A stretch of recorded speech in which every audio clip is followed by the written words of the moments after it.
వెంకటేశ్వర గారి కాన్స్టిట్యున్సీలో గిరిజనుడి ఇంట్లో సన్న బియ్యంతో బుక్కెడు బువ్వ నేను వచ్చి తినిపోలేదా? ఈ పథకాలన్నీ లేవా? ఆనాడు వాళ్ళు రేషన్ కార్డులు ఇవ్వలే. ప్రతి పేదవాడికి నాడు రేషన్ కార్డు ఇచ్చినాం. ప్రతి పేదవాడికి సన్న బియ్యం ఇచ్చినాం. 50 లక్షల కుటుంబాలకు 200 యూనిట్లు ఉచిత విద్యుత్ ఇచ్చినాం. పేదవాడికి 7 లక్షల ఇందిరమ్మ ఇండ్లు ఇచ్చినాం. పేదవాడికి 20,617 కోట్ల రూపాయలు రైతు రుణమాఫీ 2 లక్షల వరకు చేసినాం. ఆనాడు ₹1,00,000 అన్నాడు, 4 విడతలు అన్నాడు, అసలు అన్నాడు, మిత్తి అన్నాడు. చివరికి రైతు చేతిలో అప్పు, రైతు చేతిలో సిప్ప, రైతు తల మీద అప్పు మిగిలిపోయింది. కానీ ఈ ప్రభుత్వం రైతులకు రైతు రుణమాఫీ చేసి చూపించింది. రైతు భరోసా 10,000 ఇస్తే 12,000 ఇచ్చింది. రైతు ఉచిత కరెంటు ఈరోజు మనం ఇచ్చినాం. వడ్ల కొనుగోలులో ఉత్తమ్ కుమార్ రెడ్డి 30 నెలల్లో 80,000 కోట్ల రూపాయలు సివిల్ సప్లైస్ కమిషన్ నుంచి రైతుల కోసం ఖర్చు పెట్టినాం. తెలంగాణ ఉద్యమమే 69 తొలి తెలంగాణ ఉద్యమం. పాల్వంచలో తెలంగాణ ఉద్యమం ఖమ్మం జిల్లాలో పుట్టింది. బంట్రోతు ఉద్యమం కోసం మొదలైన ఉద్యమం తెలంగాణ రాష్ట్రాన్ని సాధించినాం. చంద్రశేఖరరావు మాత్రం నిరుద్యోగుల కళ నెరవేర్చలే.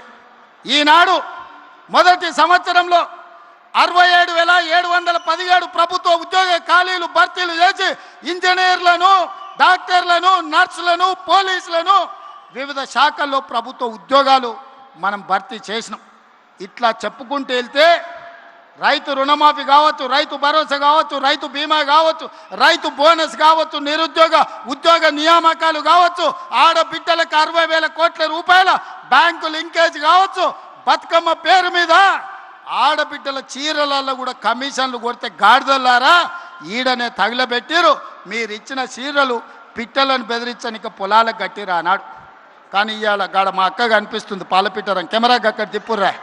మా అక్క పాలపిట్ట రంగు చీర కట్టుకొని వచ్చి సైపాయికి ఎత్తింది చూడు. ఇంటాయన కూడా అరే మా ఆమె ఎంత అందంగా ఉందా పాలపిట్ట చీరలు అనుకునే పరిస్థితి. మా అక్క కలకలలాడుతుంది.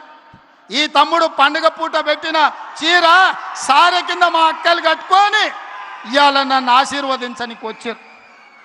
ఆర్టీసీలో ఆడబిడ్డలకు ఉచిత బస్సు ప్రయాణం 30 నెలల్లో ఆడబిడ్డల కోసం 11,000 కోట్ల రూపాయలు ఖర్చు పెట్టి ఏ ఒక్కరు కూడా అమ్మగారింటికి పోయినా, అమ్మవారిని దర్శించుకున్నా, రాములోరి దగ్గరికి పోయినా అనా పైసలు లేకుండా ఈరోజు ప్రయాణం చేస్తురా లేదా మా అక్కల్ని అడుగురి.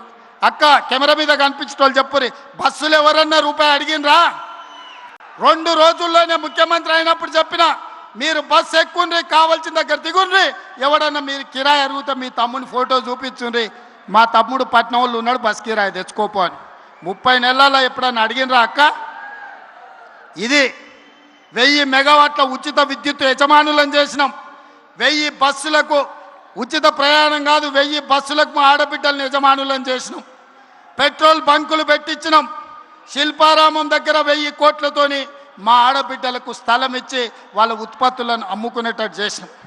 ఇవన్నీ 8,21,000 కోట్ల రూపాయల అప్పులో రాష్ట్రాన్ని మాకు అప్పగిస్తే అప్పుల ఊబిలో కూరుకుపోయిన రాష్ట్రాన్ని ఒడుపుగా జాగ్రత్తగా తెలవకపోయినా తెలుసుకొని సమయస్ఫూర్తితోని రాష్ట్రాన్ని నడిపించి ఆనాటి ప్రభుత్వం ఇచ్చిన పథకాలే కాదు ఈనాడు ఈ అన్ని అదనంగా పథకాలను అమలు చేస్తున్నాం.